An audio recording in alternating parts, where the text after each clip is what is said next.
के तहत 242 के तहत जो मिलता है 5वीं अनुसूची और इस सहरिया वाला, तो सुप्रीम कोर्ट ने कहा कि देश में वर्गीकरण होना चाहिए क्योंकि एसटी के अंदर हो सकता है एक ही जाति के लोगों ने या एक ही समूह के लोगों ने अधिक लाभ ले लिया है, अन्य समुदाय पिछड़ा रहा है।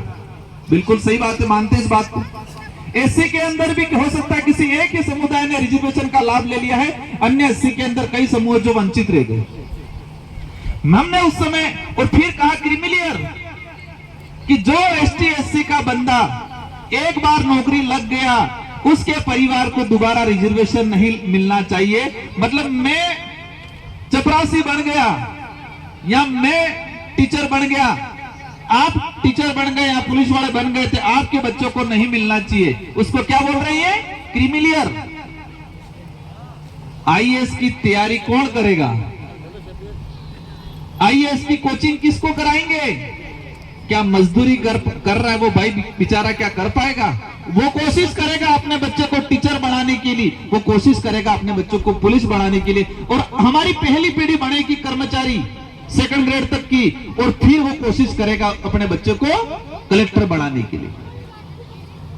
एक बार जो छोटा मोटा मिल गया वो बाहर हो गया, तो जब आरक्षण पे कुटाराघात होगा तो लड़ेगा कौन? क्योंकि जिसको लग गया कि मेरे को तो मिल गया, अब मेरी पीढ़ी को तो मिलने वाला है नहीं, तो मैं क्यों लड़ूं? और जो जिसको लड़ना है बेचारे को तो पता ही नहीं है, जंगल में बैठा हुआ, पहाड़ों में बैठा हुआ है। तो उस समय हमने कहा था कि वर्गीकरण से पहले शुद्धिकरण किया जाए। और शुद्धिकरण का इसलिए बोला था कि वर्गीकरण से पहले शुद्धिकरण, क्योंकि हमारा दरियावर लसाड़िया का भाई मीणा बन के बैठा हुआ है, वो कहां जाएगा। दूसरा कहा था क्षेत्रीय आधार पे हो जाए। राजस्थान में ट्राइबलों के 3 इलाके, शेड्यूल एरिया हो गया, डेजर्ट इलाका हो गया, डीटीएस की जो मांग चल रही है जालोर से लगा के गंगानगर, और हमारी ये पट्टी होगी और मीणावाड़ा क्षेत्र अलग हो गया। अगर इन 4 भागों को आइडेंटिफाई करके क्षेत्रीय आधार पे अगर बाईचांस शुद्धिकरण नहीं होता है तो क्षेत्रीय आधार पे हो जाए, और क्षेत्रीय आधार पे नहीं होता है तो शुद्धिकरण किया जाए। आज डबल इंजन की सरकार है, दिल्ली में बीजेपी की है, राज्य में बीजेपी की है। अगर सच में वंचित आदिवासी भील समुदाय को रिजर्वेशन देना चाहते हैं तो ये करा सकते हैं, लेकिन नहीं करेंगे, नहीं लड़ाएंगे। तुम आंदोलन करो ताकि आपस में लड़ेंगे, वो भी कर लेंगे हम, लेकिन एक टेबल पे चर्चा होनी चाहिए। आदिवासी सीट से राजस्थान में 25 विधायक चुन के जाते हैं और 4 एमएलए एमपी चुन के जाते हैं। वो एक टेबल पे बिठाने का काम करें राजस्थान के मुख्यमंत्री जी कि यहाँ पर वर्गीकरण कैसे करना है, हम हमारा तर्क रखेंगे और हम बिना विवाद का हमारे वंचित भाई जो बैठा हुआ क्षेत्र का बिल, उसके आरक्षण की लड़ाई लड़ने का काम हम करेंगे। हम राजनीति करने के लिए झूठी मोटी जुमलेबाजी नहीं करेंगे, हम समाधान पे बात करेंगे। आज जिस तरह से देश में हालात बने हुए हैं, जल जंगल जमीन, भाई ने कहा था कि आपने बिरसा मुंडा को तौहीन करने का काम किया। जल जंगल जमीन के लिए बिरसा मुंडा ने 25 साल की उम्र में अपनी जान गंवा दी थी, और जल जंगल जमीन का नारा ऐसे ही नहीं मिला है। सिंधु कानू, बिरसा मुंडा, संथाल विद्रोह, खरसला आंदोलन, लाखों लोगों ने जान दिए, बलिदान दिया है। इसके बाद आदिवासी समुदाय को जल जंगल जमीन का नारा मिला है। पता है तुमको ये नारा कैसे मिला है? किसी ने चाबी भरा दी, गाड़ी की तरह चल दिया। 25 साल की उम्र में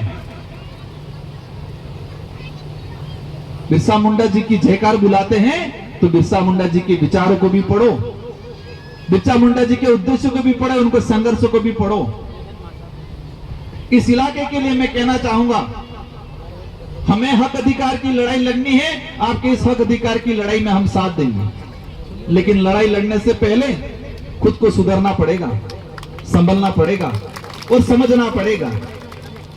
मैं देख रहा था हमारा समाज क्या नशे में डूबा हुआ है कि नहीं है? इस बात को स्वीकार करते हो? कितने जने स्वीकार करते हैं? क्या हमारा समाज नशे में डूबा हुआ है कि नहीं है? इस बात को स्वीकार करते हो आप? जब विधानसभा, लोकसभा या पंचायती राज के चुनाव आते हैं कि राष्ट्रीय पार्टियां योजना बनाती है कि किस इलाके के लोगों का वोट कैसे लेना, किस समाज के लोगों का वोट कैसे लेना, योजना बनाती है। तो देखती है कि हाँ समझदार समाज है तो उनके लिए पूछते हैं उस समाज से कि आपकी क्या मांगे हैं, हमारी सरकार आने के बाद आपके लिए हम क्या कर सकते हैं। तो वो कहेंगे कि हमारा रिजर्वेशन का, हमारे लैंड का, हमारे व्यापार का, व्यापार से संबंधित है तो व्यापार का, हमें जीएसटी काम, हमारे व्यापार में ये होना चाहिए। खेती बाड़ी वाला होगा तो किसान की बात करेगा। तो हर समाज या हर क्षेत्र के लिए राष्ट्रीय पार्टियां योजना बनाती है कि इस समाज का वोट तो ये लागू करने से मिलेगा। और हमारे लिए ये योजना क्या बनती है पता है कि चित्तौड़ के बेगू के हमारे भीलों का वोट लेना है तो कल वोट है, मतलब मान लो उदाहरण के लिए कि 15 जून को वोट है तो 14 तारीख को रात को दारू पहुंच जाना चाहिए। कितने फाड़े हैं, कितने वोट हैं, 500 वोट है तो 500 में से 200 आदमी पीने वाले 250 होंगे तो कितना पुटली बेचनी है वो तय होता है हमारे लिए। और दूसरों के लिए क्या तय होता है, उनके अधिकारों की बात होती है। हमारी वैल्यू हम तय कर रहे हैं ऐसी, इस पे सुधारा करना पड़ेगा। और ये काम करके दिखाया, कोई बड़ी बात नहीं है। हमारे 84 और डूंगरपुर बांसवाड़ा की जनता ने, इन राष्ट्रीय पार्टियों ने लाखों करोड़ों का दारू बांटा लेकिन स्वीकार नहीं किया, कहा लग जाओ लेकिन पिएंगे नहीं। हम कौन लोग हैं? इस धरती के मूल बीज सिंधु घाटी सभ्यता के वंशज है, हड़प्पा मोहनजोदड़ो के वंशज है। उतना दूर नहीं जाएं। आज देश में सबसे ज्यादा महान महाराणा प्रताप को माना जाता है। और महाराणा प्रताप को इसलिए माना जाता है कि मुगलों की सेना के सामने उन्होंने घुटने नहीं टेके थे, वो लड़े थे। और वो लड़े किस लिए थे, क्या था उनके साथ? महाराणा प्रताप के पास कौन सी ताकत थी? महाराणा प्रताप के 2 भाई थे, शक्ति सिंह और जगमाल। महाराणा प्रताप के सगे भाई भी इनके साथ नहीं थे, वो भी मान सिंह के साथ चले गए थे। लेकिन महाराणा प्रताप के साथ भीलों की सेना थी। महाराणा प्रताप जब प्रवास करते थे जंगलों में, जहां रात रुकते थे तो 4 प्रहरों में चौकीदारी के लिए सिपाही खड़े करके रखते थे। 4 प्रहर, उत्तर, पश्चिम, दक्षिण, पूरब। तो 4 प्रहर में चौकीदारी वाले खड़े रहते थे। तो कौन खड़ा रहता था पता है? 3 प्रहरों में भील खड़े रहते थे और 1 प्रहर में मातम चुंडावत राजपूत खड़े रहते थे। मतलब 3 दिशाओं की जिम्मेदारी महाराणा प्रताप किसको देते थे? भीलों को। और 1 दिशाओं की मात्र चुंडावत राजपूत को देते थे। इतना विश्वास करते थे। महाराणा प्रताप के वहां भोजन लेके जाते थे। वीर विनोद में हम पढ़ते हैं तो टेस्ट होता था भोजन, लेकिन जहां भी प्रवास के दौरान भील के घर से खाना आता था तो उसका टेस्ट नहीं होता था, इसकी जांच नहीं होती थी। कहीं से भी खाना आता था तो किसी ने जहर तो नहीं मिला दिया है उसका, चखते थे। लेकिन भीलों के घर से खाना आता था तो वो चखते नहीं थे, इतना भरोसा करते थे। और वो कहते थे कि भीलों के घर का खाना आया है, अगर टेस्ट कराया है तो भीलों का अपमान है, ये बहुत बोला करते थे। तो समाज से हम लोग हैं। और ये बात उन लोगों को भी समझना चाहिए जो करणी सेना बजरंग दल में काम करते हैं और मुझे तानते हैं और मुझे तान के भीलों पे शोषण करते हैं, उनको भी समझना चाहिए। और ऐसे लोगों को कहता हूं, महाराणा प्रताप के समाज की औलाद नहीं हो सकती जो भीलों पे अत्याचार करे। हमारे डूंगरपुर, बांसवाड़ा और उदयपुर में कई साथी मिले मुझे राजपूत समाज के, अच्छे ओहदे वाले।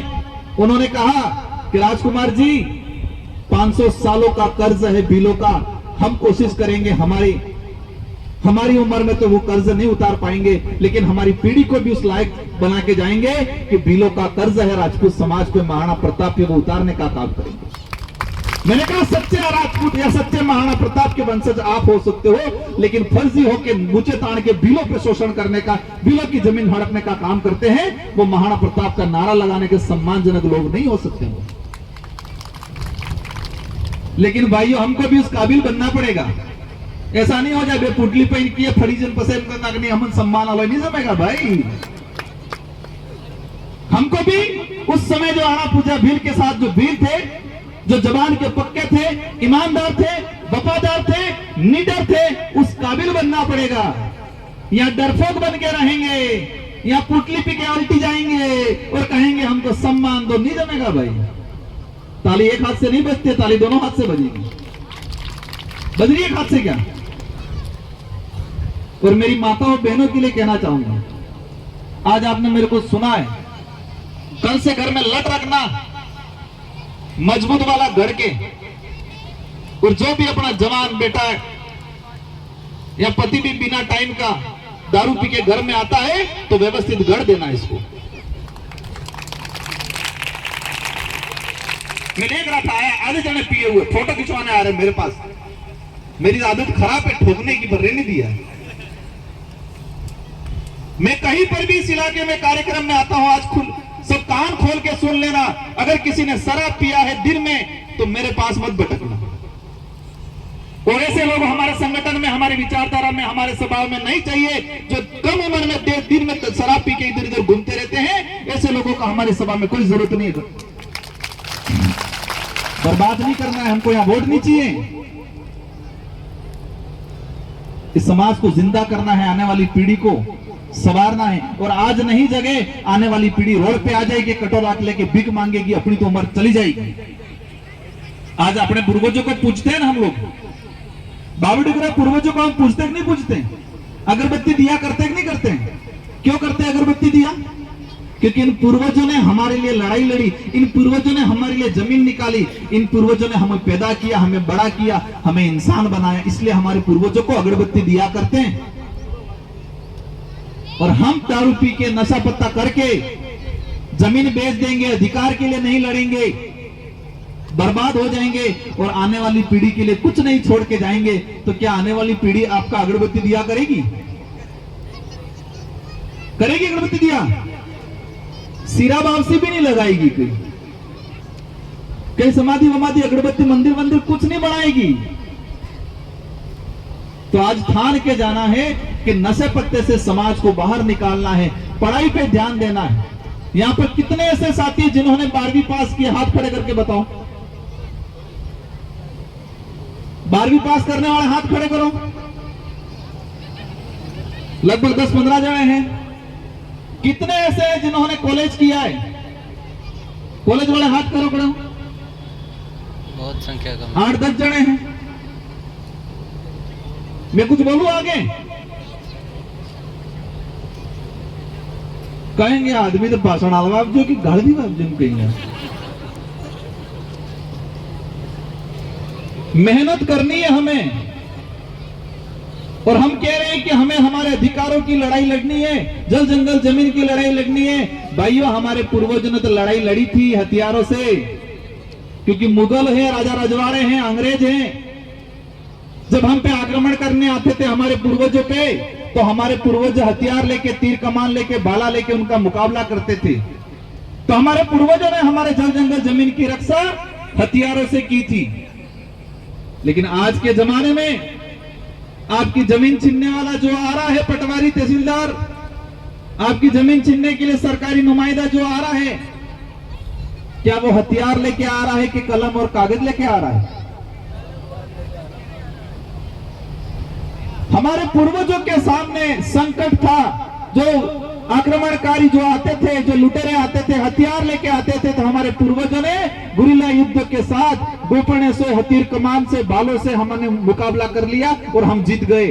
और आज का जो हमारे जमीन लूटने वाला आ रहा है, वो सरकार के वेश में आ रहा है, सरकार का नाम लेके आ रहा है और कलम और कागज का हथियार लेके आ रहा है। तो हमें भी इसकी लड़ाई कलम और कागज से लड़ने की जरूरत है। और कलम और कागज से लड़ाई तब लड़ पाएंगे जब हम पढ़े लिखे होंगे, समझदार होंगे, पढ़ेंगे। तो साथियों, बात कहते हुए भी मुझे दुख होता है, क्योंकि वर्तमान सरकार ने जिस तरह दूध में पानी मिला के दूध को पतला कर दिया जाता है, इसी तरह शिक्षण व्यवस्था को, शिक्षा को वर्तमान सरकार ने खत्म करने का काम किया। मेरा मन करता है कि मेरे समाज को जागरूक करो और कहो कि आप शिक्षा ग्रहण करो, लेकिन तब सरकार की पॉलिसी भी मुझे याद आती है, समझ में आती है कि सरकार एजुकेशन सिस्टम को खत्म करना चाह रहा है। मिलावट कर दिया है।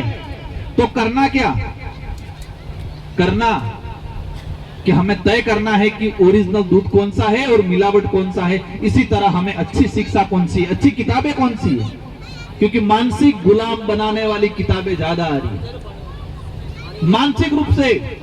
और आप देख सकते हो ताजा उदाहरण, जब 2011-12 में 53 रुपया पेट्रोल हुआ करता था और 25 पैसा या 1 रुपया बढ़ जाता था तो हाहाकार मच जाता था। और आज अभी एक महीने के अंदर 15 से 20 रुपया बढ़ गया, लेकिन कहीं कुछ नहीं हुआ। कह रहे देश आगे बढ़ रहा है, बहुत कुछ हो रहा है। ये लड़ाई कई बार कहते हैं कि राजकुमार जी कांग्रेस का वोट काट रहे हैं, कोई कहता है बीजेपी का वोट काट रहे हैं। हम किसी का वोट नहीं काट रहे हैं, आप देश को काट रहे हो, उसको बचाने का काम हम कर रहे हैं। हमारे समाज को आप मार रहे हो, उसको बचाने का हम कर रहे हैं। हमारी किसी भी पार्टी से कोई दुश्मनी नहीं है और किसी भी पार्टी से कोई दोस्ती भी नहीं है, कोई वैर नहीं है। बस आपकी जो नीतियां हमारे समाज को खत्म करेगी, देश को खत्म करेगी। और वर्तमान में जो हो रहा है वो पूरा देश खत्म हो रहा है। आज यूरिया डीएपी की हालत खराब होने वाली, आप देखना, मिलने वाला नहीं है। गरीब आदमी खेतीबाड़ी नहीं कर सकता है, आज ये कंडीशन आने वाली है। डॉलर के मुकाबले रुपया गिर रहा है दबा के। पड़ोसी आसपास के देश हमको आंख दिखा रहे, कभी नजर मिला के बात करने की औकात नहीं थी, ऐसे देश हमको आंख दिखाने लग गए। ये डंका बजाया है मोदी जी। और हमारे समाज में ये जमीनें हड़पने का पूरे देश के आदिवासी इलाके के अंदर मैंने लोकसभा में क्वेश्चन लगा के निकाला है, लगभग 1.5 से 2 लाख के आसपास हेक्टेयर जमीनें आदिवासियों की छीनने का काम किया है। भाई 353 अकेले का मामला नहीं है, पूरे देश में उन लोगों ने किया है। तो हमको हार मान के बैठना भी नहीं है। और ये सोलर वाले मामले में हमारे भाई ने जो बात रखी है, उसके लिए सबसे पहले जो प्रभावित साथी है वो जाग जाए, और वो जागने के बाद पड़ोसी साथी आप मदद करना है। और हमारे विधायक साथी विधानसभा में इस बात को लेकर लड़ेंगे, और हम लोग भी जरूरत पड़ेगी आपके बीच में आएंगे, लेकिन आपके अंदर पहली ताकत मजबूती होनी चाहिए। हमने वो दृश्य भी देखा है, हसदेव अभ्यारण्य हम गए हमारे भाइयों के लिए, तो आधे टाइट होके हमारे लिए तैयार हो गए हमको कूटने के लिए। ये दूरदर्शा है हमारे इलाके। इस मंच से समय होने आ गया है। मेरे सारे साथियों को, सारे भाइयों को, मैं समझ रहा हूं कि बातें कड़वी लगी होगी। नशे को लेके बोला, जो 40-50 साल, 50-60 साल का उम्र दराज आदमी है, अगर वो काम कर रहा है दिन में, शाम के टाइम कुछ ले रहा है, थोड़ा बहुत तो चल जाएगा। लेकिन 15-16 साल का, 20 साल का बच्चा अगर कोई नशा कर रहा है तो वो खत्म हो जाएगा। तो उसको हम बंद कराना चाहते हैं।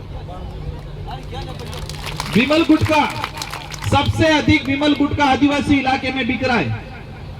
विमल के नहीं कहते क्या, दाने दाने में केसर का दम है।